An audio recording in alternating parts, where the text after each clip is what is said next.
Today we're looking at Sacagawea. Hello, welcome to the Daily Bellringer. Don't forget to subscribe and take a look at the questions down in the description. Also, don't forget to check out dailybellringer.com for resources that go with many of the Bellringer videos. The Lewis and Clark expedition in 1804 to 1806 to explore the newly acquired Louisiana Territory and reach the Pacific Ocean over land would undoubtedly have failed if not for the efforts of a young Shoshone Native American girl named Sacagawea. Sacagawea actually is the more English pronunciation of her name. Rather, Sacagawea is the more appropriate pronunciation, but for the purposes of this video, I will simply use the English pronunciation. The name Sacagawea meant bird woman or boat puller in her native language. Sacagawea was born somewhere around 1788, the daughter of a Shoshone chief, and the Shoshone that Sacagawea originated from were focused in what today would be Idaho, which is further west than where Lewis and Clark first encountered her. But it is believed that around the age of 12, she was kidnapped by the Hidatsa, who were a rival tribe of the Shoshone. She was then sold to a French trapper or trader named Toutant Charbonneau, who made Sacagawea his wife. In late 1804, Lewis and Clark's Corps of Discovery made camp at Fort Mandan, North Dakota, for the winter, and it was here that they met Charbonneau and Sacagawea, who was only about 16 years old at the time and pregnant. Lewis and Clark knew that as they headed further west, they would encounter many more Native American tribes, and one of the primary objectives of their expedition was to establish friendly relations with Native American tribes. Also, they knew at some point they would more than likely have to stop traveling by boat on rivers, and they would need to negotiate with Native American tribes to hopefully get horses. But they needed an interpreter to be able to do any of this as they headed west. So they approached Charbonneau and hired him to be a guide. But what they really were after was having Sacagawea come along as the only woman in the Corps of Discovery.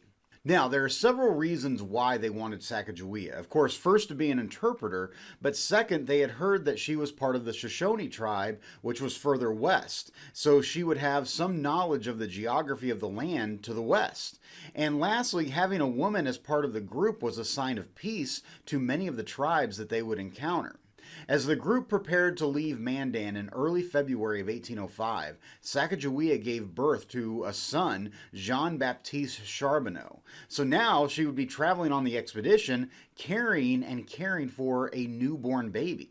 In early April of 1805, the group departed Fort Mandan, heading west. Sacagawea immediately proved what a valuable asset she was to the expedition. It is recorded that the expedition was running low on food, and Sacagawea showed them how to find food in this unknown wilderness to Lewis and Clark and the others on the expedition. Also, at one point, one of the boats capsized or tipped over, and it was Sacagawea that was able to save one of Lewis and Clark's journals with hundreds of pages of information and data that they had collected on the journey. Perhaps one of the most interesting episodes with Sacagawea occurred as they approached the Rocky Mountains. They knew they would need horses, and they would have to negotiate to get them from the Shoshone tribe in the area. So, of course, they sent Sacagawea to be the primary negotiator.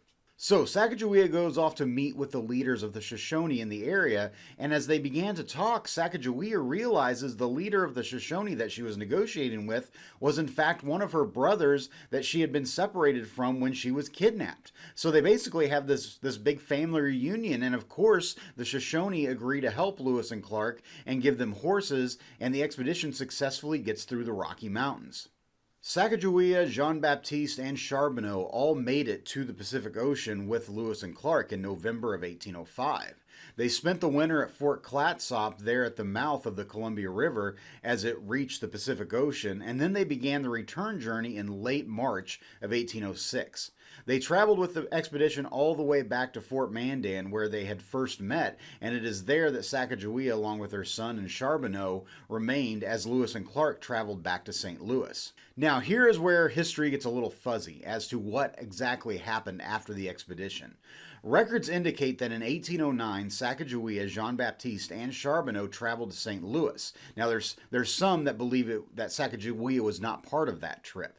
But it was there that Jean Baptiste, who would have only been 3 or 4 years old at the time, was left in the care of William Clark, who offered to educate him or make sure that he was enrolled in schools. Sacagawea then traveled back to Mandan and in 1812 gave birth to a daughter named Lisette Charbonneau, but Lisette died in infancy. Sacagawea fell ill just a few months after giving birth and died of putrid fever or typhus. She would have only been 22 years old at the time. William Clark then got full custody of Jean Baptiste, so many historians believe that Sacagawea's husband Charbonneau had also died by that point. But nonetheless, it is very evident that if it had not been for the bravery and courage of this young Native American girl, Sacagawea, Lewis and Clark's expedition to the West would not have been successful. So with that, hopefully you learned something, and thanks for watching.